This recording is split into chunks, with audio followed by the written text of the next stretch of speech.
Welcome back. You're still with the agenda. Let's take you back now to the Western Cape High Court, where reporter Nomowethu Solwandle is with Patricia De Lille, who's seemingly all smiles.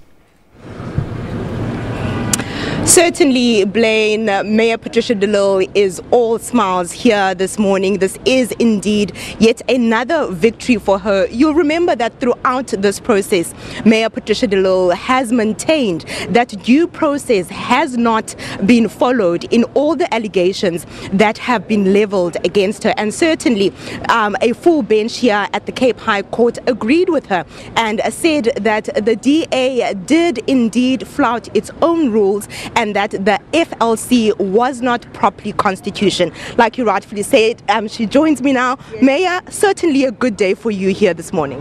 I am very happy and very relieved, but I want to say thank you to all South Africans for the support and the love and the praise.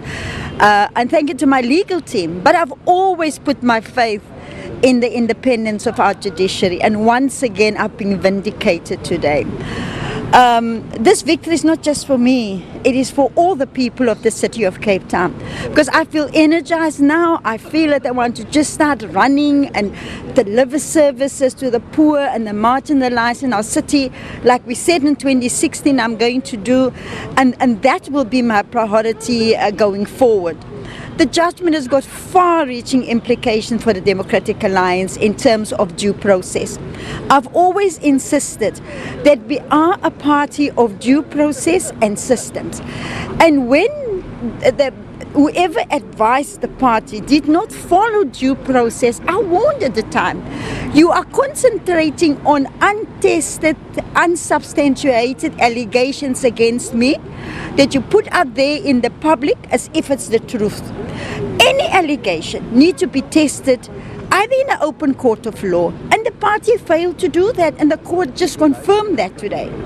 Now, Mayor, I think I asked you this question this morning, which is something that SC Sean Rosenberg actually focused on when you argued for the DA inside this court. And he said that the relationship between you and the DA had irretrievably broken down. And now that this ruling has been made here this morning, how do you think things are going to work out? This is not a wedding. This is not a partnership where we're sharing the same bed. This is about principles and human rights. This is to fight for the human rights of all public representatives, even those public representatives that have been fighting against me and making all of these untested allegations. The outcome of this today is a victory for all public representatives in all party political. So to me, it's not just about relationship, it is about principle. And also that you are innocent until proven guilty. Up till today, I've not been found guilty of anything, but yet the DA found me guilty by wanting to move a vote of no confidence in me, not once but twice. Now also, Mayor, the DA says that they will take this ruling here today on review. What's your opinion on that?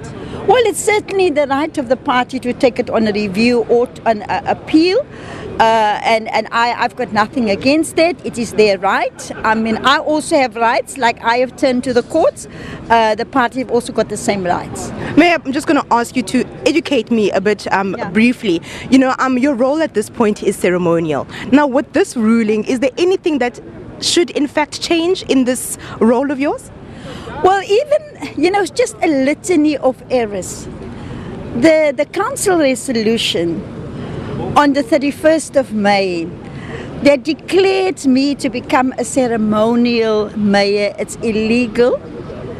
And on legal advice from the city's legal lawyers' opinion, the council is being advised to take that motion back to council on the 26th of July to be reviewed. So again, you know, a ceremonial, I have never worked as I'm working now. I've got a pop-up office. I take my office everywhere. Service delivery is not in the boardrooms. Service delivery is out on the streets. But also, not one executive one mayoral committee member, including the deputy mayor. They don't have any executive powers. We are all equal. We all have got designated powers, and it's like Animal Farm. And I think people did not realize when they came and thinking they're taking away my executive powers, because I have been stripped of it. They have also been stripped of it.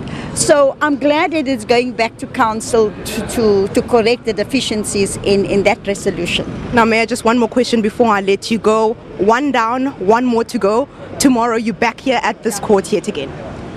It's my analogy of the boxing game, you know. I mean, I won this round. I still need to get to the round where I can give the total knockout. And this is far from over. It is just another round.